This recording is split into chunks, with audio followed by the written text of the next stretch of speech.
طبعا بعد ما السوبر الافريقي خلص وقلنا خلاص صفحه واتقفلت وسكتنا خلاص، البطوله مش مهمه، الزمالك خدها وقلنا خلاص مبروك وخلصنا الموضوع. مش الموضوع يخلص بقى ويسكت بقى، انما الهبل شغال. الهبل بتاع الزملكاويه شغال وبيخلونا نتكلم، ما هو شغل هبل. هبل زي ايه؟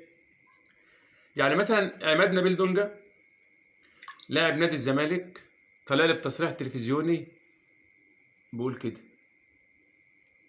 الصورة واضحة؟ تمام. أقول لكم بيقول إيه بقى؟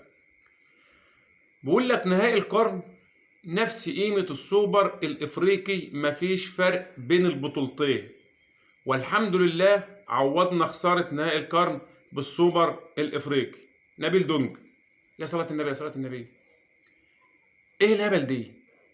الناس دي مجنونة، ما عندهاش عقلية، الناس دي تعبانة. هو السوبر الإفريقي دي لحس دماغتهم؟ ده ما خدوش بطولة من 40 سنة وقلنا يلا مش مشكلة، احنا عندنا منها كتير. تعالى اقول لك بقى يا استاذ عماد يا دونج، ازاي بتقارن بطولة السوبر الافريقي بنهائي القرن دوري ابطال افريقيا؟ هو السوبر الافريقي ده بيوصل لفين؟ يوصل لفين يا بابا؟ ايه؟ يوصل لفين؟ بيودي في داهية، ولا له اي لازمة. السوبر الافريقي ولا له اي لازمة. نهائي القرن دوري ابطال افريقيا بيوصل لفين؟ يوصل لفين يا بابا؟ هم؟ يوصل لفين؟ بيوصل لكأس العالم للأندية.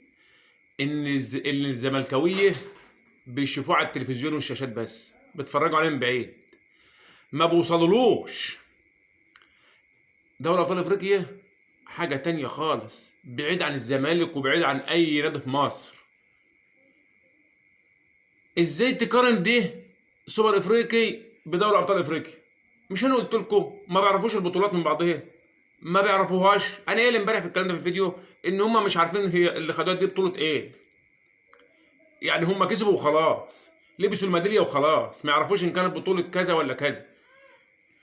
جاي تقارني دوري ابطال افريقيا بالسوبر الافريقي؟ يا حلاوه يا حلاوه.